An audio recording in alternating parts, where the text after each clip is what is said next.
Hello everyone and welcome back to coverage of Grand Prix Yamabuki for the Revolution format. I'm Caillou and today we're watching the round 3 match between Zangy, who's playing Big Red, which in this format splashes white for some key pieces of removal, and Amaret, the 4-mana anti-aggro planeswalker, and Splitmoon, who's also playing a red-white deck, but is playing red-white tokens aggro, which uses a bunch of cheap engines along with like good one-card threats like Worried Vulpine, but mostly is just going to use Braveheart Charger to beef up your board by a fuck ton. So right now Zangy getting kind of flooded, but does have Ferocious Flame to be able to kill the Worried Vulpine. But other than that, is just all lands. And doesn't have another play until turn 5 with the Shimmering Dunekite. This feels like kind of a bad keep, but I guess the one Ferocious Flame was kind of attractive for Zangy. The main thing is, like, Worried Vulpine is the one threat which you can reliably be like, okay, I'm just gonna kill this, like whatever. Okay, so Splitmoon's going in to attack with the Worried Vulpine. Like, Zangy really should just Ferocious Flame it right now. There's no reason not to. Okay, Zangy takes 1.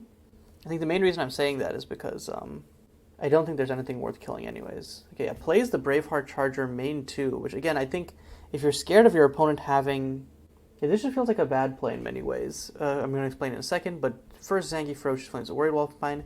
I really think what you want to do here is play Warband Reinforcements this turn, so you get 2 creatures that can attack.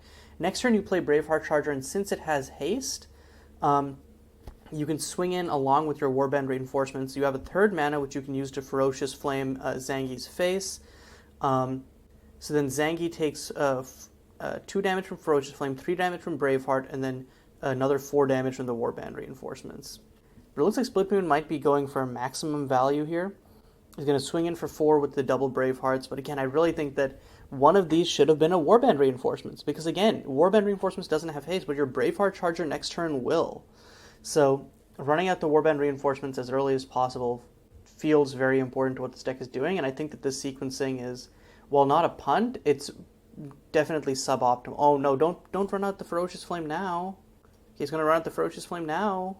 The reason I say this is for multiple reasons, but first he's going to hit Zangy for 2. Oh no, is this going to end up doing 4? Oh yeah, the triggers go over it, okay. So Ferocious Flame actually does end up doing 4 here. But the main reason is, again, I feel like you should save it for a turn with the Warband Reinforcements. But yeah, it is going to hit Zangy for a massive 12, because the lifelink gains 8 as well. And Zangy doesn't really have anything to stop this. Like, they can play a land and activate Star Voices next turn, but unless they top deck something real juicy here, just going to get run over. Burning Dawn is removal, and Splitmoon is pretty much out of cards, so... Okay, he's going to Burning Dawn on the Braveheart Charger. Splitmoon can hit in for 3 next turn by playing... Oh? This is lethal, right? So what you do is you attack, play Warband Reinforcements, in response play Ferocious Flame, let the first trigger resolve, it goes to a 3/3, then it goes to a 4/4, you hit for 8 total and win. So Splitmoon actually is just going to kill here. And Zangy's taking the damage, but I don't think Splitmoon's done yet. He's just going to Ferocious Flame and close out the game. And yeah, that was... I think that it started off as a really unfortunate keep, or a really shaky keep by Zangy, into unfortunately just drawing lands. They didn't see a single non-land outside of their opener, and Splitmoon just ran them down for it. So as for sideboarding, from Splitmoon, I think Cyber's Clan Arbiter is a pretty free bring-in, especially versus like a high non-creature deck like Zangy's. Veil Touched doesn't suck. It's quite good versus Burning Dawn, but not much else, so I don't think that this is a matchup where you feel compelled enough to bring it in. Event Horizon, quite good versus, like, just as a flexible answer. I don't know if Splitmoon's deck can get to high enough permanent count to actually consistently kill Zangy's 4 and 5 drops, though, which is, I think, the real important thing here. But yeah, I think other than that, deck seems pretty fine in the main. You just have to try and overrun them, is the truth of the matter. Of course, Zangy is going to be siding into like 8 wipes, I believe. Let's see. Zangy has Solara, Rune Mage's Wrath, Crimson Finale, not quite eight rats, just 7 rats, but really starts to swing the matchup in Zangy's favor, especially since Crimson Finale is only 1 mana. Okay, getting into game 2, looks like, oh, Zangy also brought in the Vigilante Firebugs as first strike, um, blockers, but this is a really sus hand from Zangy, honestly. Um, Only have one red source in the Abandoned Excavation.